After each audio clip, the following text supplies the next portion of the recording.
नमस्कार। खबर बात की खास बात के इस कार्यक्रम में आप सभी दर्शकों का मैं क्रांति पेटकर हार्दिक स्वागत करती हूँ। दर्शकों, जैसे कि पिछले कार्यक्रम में हमने देखा नवरात्रि का महत्व क्या है, अखंड दीप प्रज्वलन का महत्व क्या है, उसके साथ साथ हमने कुलदेवी के नामस्मरण का महत्व भी देखा। तो आज इसी विषय को आगे बढ़ाते हुए हम नंदिनी जी से और भी महत्वपूर्ण जानकारी लेंगे। नंदिनी जी, आपका हमारे इस कार्यक्रम में हार्दिक स्वागत है। नमस्कार। नंदिनी जी, पहले तो हमें ये बताइए कि हम घट स्थापना के बाद घट के ऊपर हमेशा हर दिन फूलों की एक माला चढ़ाते हैं, तो उसका क्या महत्व है? ज़रूर। जैसे कि हमने देखा कि घट स्थापना विधि, उसके बाद घट स्थापना की विधि हमने पूर्ण रूप से देखी, उसके बाद अखंड दीप प्रज्वलन देखा। तो इसके साथ साथ माला बंधन नवरात्रि की उपासना पद्धति में एक महत्वपूर्ण धार्मिक कृति बताई गई है। तो नवरात्रि में अखंड दीप प्रज्वलन के साथ कुलाचार अनुसार माला बंधन करते हैं। कुछ उपासक स्थापित घट पर माला चढ़ाते हैं तो कुछ उपासक मूर्ति पर माला चढ़ाते हैं। नवरात्रि में माला बंधन का विशेष महत्व बताया गया है। तो इससे क्या लाभ होते हैं ये अब हम देखते हैं कि देवता को चढ़ाई गई इन मालाओं में गुंथे फूलों के रंग एवं सुगंध की कणों की ओर वायुमंडल में विद्यमान तेज तत्वात्मक शक्ति की तरंगे आकृष्ट होती है। ये तरंगे पूजा स्थल पर स्थापित की गई देवी की मूर्ति में शीघ्र संक्रमित होती है। इन तरंगों की स्पर्श से मूर्ति में देवी तत्व अल्पावधि में जागृत होता है तथा कुछ समय के उपरांत इस देवी तत्व का वास्तु में प्रक्षेपण होना आरंभ होता है। और इससे क्या होती है कि वास्तु शुद्धि होती है। तो साथ ही वास्तु में आने वाले जो अन्य व्यक्ति है, जो पूजक है, इनको भी उनके भावानुसार इस वातावरण में विद्यमान देवी के चैतन्य का लाभ मिलता है। तो ये महत्व हमारे शास्त्र में माला बंधन का बताया गया है। जैसे कि आप अगर देखेंगे कि नवरात्रि हो या किसी भी कौन सा भी त्योहार हो, जो उपासना पद्धति उसमें समाविष्ट होती है, वो उसके पीछे का महत्व यही है कि देवता का तत्व ज़्यादा से ज़्यादा आकृष्ट हो और उसे उसका लाभ जो पूजक होता है उसे मिले। जी, इसका विचार इस शास्त्र में किया गया है। और कैसे है ना कि नवरात्रि में हम सुहागनों का पूजन करते हैं और कुंवारी कन्याओं का भी पूजन करते हैं, जिसे हम हमेशा कुमारिका कहते हैं। तो उसके पीछे क्या शास्त्र है? जरूर। सुहागिन पूजन तो हम वैसे भी कभी भी घर में शुभ प्रसंग हो का धार्मिक कार्य हो तो करते हैं, लेकिन शास्त्र भी सुहागिन पूजन कैसे करना है या कुमारिका पूजन जो नवरात्रि में किया जाता है तो वह कैसे किया जाता है, ये शास्त्र में एक पद्धति है कि सुहागिन जो होती है वो देवी माँ या कुमारिका हो या सुहागिन हो, वो देवी का एक रूप है, उसमें शक्ति है देवी की। तो सुहागिन में अर्थात देवी की एक प्रकट शक्ति सुहागिन में होती है। तो इसलिए नवरात्रि में सुहागिन का पूजन तथा उनकी आंचल बधाई की जाती है। जी। इसी प्रकार नवरात्रि में कुमारी का पूजन भी किया जाता है। इसे कंजक पूजन ऐसे कहते हैं। अच्छा। तो कुलाचार अनुसार कुछ उपासक प्रतिदिन एक अथवा प्रत्येक दिन बढ़ते क्रम से 1, 2, 3 इस प्रकार कुंवारी कन्याओं का पूजन करते हैं। कुंवारी कन्या को तो उसका विधि क्या है, वो कैसे करते हैं, वो मैं बताती हूँ। कुंवारी कन्या को आसन पर बिठाकर उसके चरण धोते हैं, उसे हल्दी कुमकुम लगाते हैं, यथाशक्ति वस्त्रालंकार देते हैं तथा दूध, फल एवं दक्षिणा देकर उसे प्रसन्न करते हैं, उसे नमस्कार करते हैं। तो कुमारिका जो, जैसे मैंने कहा कि सुहागिन में प्रकट शक्ति होती है देवी की, तो इस कुमारिका में अप्रकट शक्ति का, ये जो कुमारिका होती है वो देवी के अप्रकट शक्ति का प्रतीक है। अच्छा। नवरात्रि में अन्य दिनों की तुलना में शक्ति तत्व अधिक मात्रा में कार्यरत होता है। तो आदिशक्ति का रूप मानकर भाव सहित कुमारिका पूजन करने से कुमारिका में विद्यमान शक्ति तत्व जागृत होता है। इससे ब्रह्मांड में कार्यरत तेज तत्वात्मक शक्ति की तरंगे कुमारिका के और सहजता से आकृष्ट होने में सहायता मिलती है। तो कुमारिका में संस्कार जो होते हैं वो भी अल्प होते हैं, तो इस कारण उसके माध्यम से देवी तत्व का अधिकाधिक सगुण लाभ प्राप्त करना संभव होता है। इस प्रकार नवरात्रि के 9 दिन कार्यरत देवी तत्व की तरंगों का अपने देह में संवर्धन करने के लिए कुमारी का पूजन उसे संतुष्ट कर किया जाता है। जी, बहुत अच्छा बताया। और देवी पूजन में कुमकुमार्जन का भी विशेष महत्व होता है, तो उसके बारे में हमारे दर्शकों को कुछ बताइए। कुमकुमार्चन भी एक महत्वपूर्ण धार्मिक कृति हमारी नवरात्रि की उपासना पद्धति में बताई गई है। तो देवी की उपासना में इसका बहुत ही महत्व है। अनेक स्थानों पर नवरात्रि में भी विशेष रूप से यह विधि किया जाता है।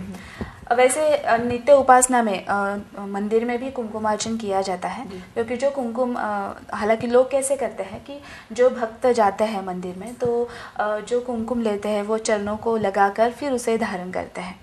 तो इस प्रकार से वो कुमकुम का महत्व होता है। लेकिन इसकी विधि क्या है, नवरात्रि में उसे कैसे करना चाहिए, तो वो मैं बताती हूँ कि देवी सहस्त्र नाम में दिए गए एक एक नाम का उच्चारण कर अथवा देवी का नाम जप करते हुए देवी को एक एक चुटकी भर कुमकुम अर्पण करने को कुमकुमार्चन कहते हैं। अच्छा, तो वो कैसे करते हैं वो मैं बताती हूँ। कुमकुमार्चन करते समय सर्वप्रथम देवी का आवाहन कर पूजन करते हैं। उपरांत देवी के नाम जप उच्चारण कर देवी की मूर्ति पर कुमकुम अर्पण करते हैं। उसके बाद देवी के चरणों से आरंभ कर सिर तक चढ़ाकर उन्हें कुमकुम से आच्छादित कर देते हैं। अच्छा, कुमकुमार्चन पूर्ण होने पर देवी की आरती उतारते हैं और सबके कल्याण के लिए प्रार्थना करते हैं। तो इस प्रकार कुमकुमार्चन का विधि हमारे शास्त्र में बताया गया है, ताकि कुमकुम जो होता है उसका रंग लाल होता है। अच्छा, तो इससे लाभ क्या होता है हमें?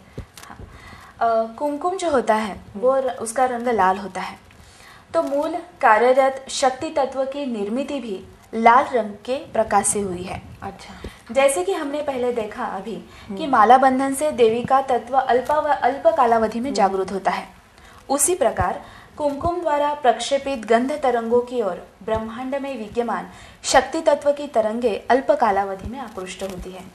इससे पूजक को इन शक्ति तत्व की तरंगों का लाभ होता है।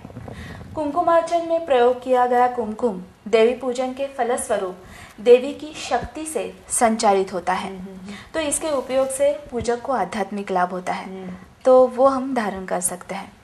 हम जब भी देवी के मंदिर में जाते हैं तब उसकी आंचल भराई करते हैं, तो उसका क्या महत्व है? देवी के आंचल भराई जो हम करते हैं, कभी भी मंदिर में जाते हैं तो हम करते ही हैं, लेकिन इस आंचल भराई के पीछे का शास्त्र अगर हमें पता चले तो ये जो कृति है वो अधिक भावपूर्ण होगी, क्योंकि इस उपासना पद्धति में जो कुछ विधियाँ, जो कुछ उपासना, जो कुछ धार्मिक कृतियाँ बताई गई है, इसके पीछे यही भावार्थ है कि देवी का तत्व, देवी की कृपा हम पे ज़्यादा हो। तो अगर देवी की आंचल भराई का महत्व अगर हमने समझ लिया, वो कैसे करना है अगर हमने समझ लिया, तो निश्चित रूप से ये जो कृति है, धार्मिक कृति, उसका हमें आध्यात्मिक लाभ होता है। तो आंचल भराई अर्थात देवी को साड़ी, चोली वस्त्र और नारियल अर्पण कर देवी पूजन संपन्न करना।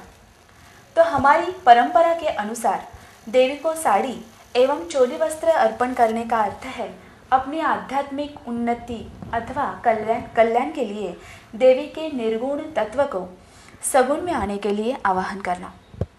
इससे पूजन द्वारा कार्यरत देवी के निर्गुण तत्व को साड़ी एवं चोली वस्त्र के माध्यम से मूर्त सगुण रूप में साकार होने के लिए सहायता मिलती है। देवी की आंचल भराई अपनी अपनी कुल परंपरा के अनुसार अथवा प्रांतानुसार भिन्न प्रकार से करते हैं। जी, तो हमें जैसे मालूम है कि उत्तर भारत में देवी माँ को लाल चुनरी चढ़ाते हैं। जी, जी। सामान्यतः देवी की आंचल भराई करते समय देवी को यथाशक्ति साड़ी और चोली वस्त्र अथवा केवल चोली वस्त्र अर्पण करते हैं। अच्छा, विशिष्ट देवी को विशिष्ट रंग की साड़ी एवं चोली वस्त्र अर्पण करने से उस देवी का तत्व संबंधित व्यक्ति के लिए अल्पावधि में कार्यरत होता है। तो इसलिए कि विशिष्ट देवी को विशिष्ट रंग का चोली वस्त्र हमें अर्पण करना चाहिए। तो दुर्गा देवी जो होती है, माँ दुर्गा देवी, उसे लाल रंग के वस्त्र हम अर्पण करते हैं। अच्छा, श्री महालक्ष्मी को लाल एवं केसरी रंग के वस्त्र अर्पण करने चाहिए। श्री महासरस्वती देवी को श्वेत एवं लाल रंग के वस्त्र अर्पण करने चाहिए।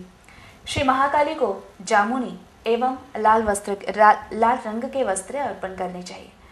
तो इससे हमें स्पष्ट होता है कि लाल रंग जो होता है उसमें शक्ति तत्व आकृष्ट करने की क्षमता बहुत ज्यादा है और इसलिए कुमकुमार्चन में कुमकुम का उपयोग किया जाता है क्योंकि उसका रंग भी लाल है। बिल्कुल बिल्कुल। तो नंदिनी जी से हम आंचल भराई के बारे में और भी जानकारी लेंगे, लेकिन एक छोटे से विराम के बाद।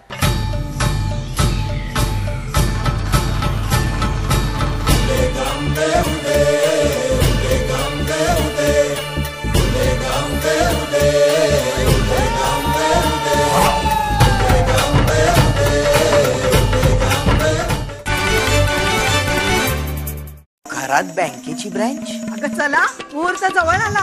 We are ready. काहीतरीच काय खरंच घरात ब्रँच. कमाल आहे.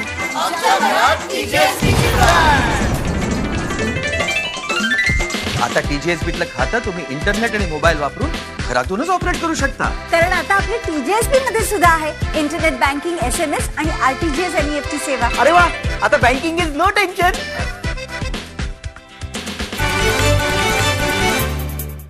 छोटे से विराम के बाद सभी दर्शकों का फिर से स्वागत है।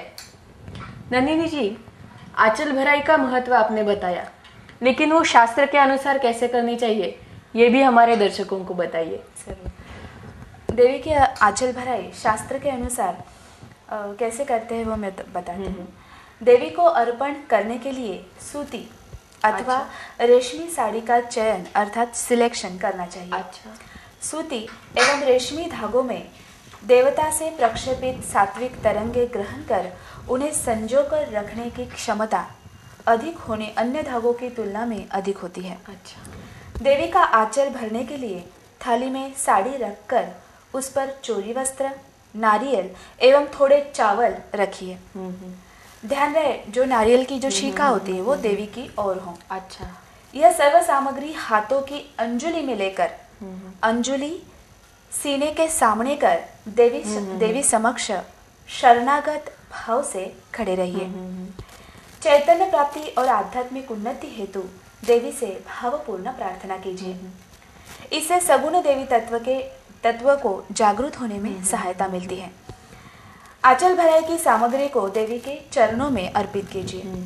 अंत में देवी को नमस्कार हमें करना है। तो इस प्रकार से यह विधि ये शास्त्र देवी की आंचल भराई में बताया गया कि इस प्रकार से अगर हम करेंगे तो उस आंचल भराई का हमें बहुत लाभ होता है। इस प्रकार देवी की आंचल भराई करने से देवी तत्व का लाभ होता है। संभव हो तो देवी की चरणों में अर्पित वस्त्र को उनके प्रसाद के रूप में स्वीकार कर परिधान करना चाहिए। अच्छा। तथा नारियल को प्रसाद के रूप में ग्रहण करना चाहिए। देवी तत्व से संचालित वस्त्र प्रसाद के रूप में परिधान करने से देवी तत्व का लाभ मिलता है। जी। हम आंचल भराई करते समय वो जो सामग्री होती है आंचल भराई की, वो अंजुली में लेकर देवी के सामने खड़े रहते हैं, तो उससे क्या परिणाम होता है? जरूर कि जैसे कि मैंने अभी कहा कि देवी की आंचल भराई करते हुए हाथों की जो मुद्रा होती है ऐसे, तो उससे पूजक महिला के देह में चंद्र नाड़ी कार्यरत होती है। अच्छा। तो फलस्वरूप महिला के मन में देवी के प्रति भाव जागृत होता है। इस मुद्रा के कारण पूजक महिला देवता के समक्ष अधिकाधिक विनम्र हो जाती है। महिला की चंद्र नाड़ी कार्यरत होने से उसका मन शांत होता है। देवी के प्रति भाव जितना अधिक होता है उतने अधिक काल तक पूजा विधि से प्राप्त सात्विकता बनी रहती है। तो इस प्रकार इसलिए ये अंजलि में लेकर उस भाव से अगर हम खड़े रहेंगे तो निश्चित रूप से देवी की कृपा हम पे होगी। जी। और जब भी हम आंचल भराई करते हैं तो उस देवी को साड़ी अर्पण करते हैं। तो कुछ लोग 9 गज की अर्पण करते हैं, तो कुछ लोग 6 गज की अर्पण करते हैं, लेकिन शास्त्र के अनुसार कैसे होनी चाहिए? हिंदू मान्यताओं के अनुसार श्री दुर्गा देवी में शक्ति तत्व के सर्व 9 रूप समाये हुए हैं। 9 का आंकड़ा श्री दुर्गा देवी के कार्य करने वाले 9 प्रमुख रूपों का प्रतिनिधित्व करता है। 9 गज की साड़ी के 9 स्तर देवी के कार्य करने वाले 9 रूप दर्शाते हैं। देवी को 9 गज की साड़ी अर्पित करना अर्थात देवी को उनके 9 अंगों सहित प्रकट होकर कार्य करने के लिए आवाहन करना। इस दृष्टि से देवी को 6 गज की साड़ी की अपेक्षा 9 गज की साड़ी अर्पित करना अधिक योग्य है। अच्छा। परंतु किसी कारणवश 9 गज की साड़ी अर्पित करना संभव न हो तो 6 गज की साड़ी हम अर्पित कर सकते हैं। अच्छा। और साड़ी के साथ साथ हम देवी को चोली वस्त्र भी अर्पण करते हैं, तो वो विशिष्ट पद्धति से त्रिकोण के आकार में दिया जाता है, तो उसके पीछे क्या शास्त्र है? हाँ, देवी के आंचल भराई करते हुए हम वो चोली वस्त्र और नारियल भी अर्पण करते हैं। तो अध्यात्म के अनुसार त्रिकोण आकार ब्रह्मा, विष्णु एवं महेश, इनमें से ब्रह्मा की इच्छा शक्ति से संबंधित है। ब्रह्मांड की इच्छा तरंगों का भ्रमण दाई से बाई और त्रिकोण आकार में होता है। अच्छा। तो देवी को चोली वस्त्र अर्पण करते समय त्रिकोण आकार बनाकर अर्पित करने का अर्थ है अपनी आध्यात्मिक उन्नति के लिए आदिशक्ति श्री दुर्गा देवी की इच्छा शक्ति की तरंगे प्रबल कर उनकी कृपा प्राप्त करना। जी। तो यही कारण है कि देवी को चोली वस्त्र त्रिकोण आकार में हम अर्पित करते हैं। अच्छा, बहुत ही महत्वपूर्ण जानकारी दी आपने हमें। तो दर्शकों, आज हमने नंदिनी जी से आंचल भराई के बारे में विस्तार से जानकारी ली। नंदिनी जी, आपने हमें इतनी महत्वपूर्ण जानकारी दी, इसके लिए हमारे सभी दर्शकों की तरफ से मैं आपकी बहुत बहुत आभारी हूँ। धन्यवाद। दर्शकों, आज दी गई जानकारी के बारे में अगर आपको कोई भी प्रश्न हो या फिर हमें कोई सुझाव देने हो तो हमें ज़रूर संपर्क करें। इसके लिए हमारा पता है खबर बात, जेके प्लाजा, पहला माला, दुर्गा माता मंदिर के सामने, पनवेल। अधिक जानकारी के लिए संपर्क करें 9869009449।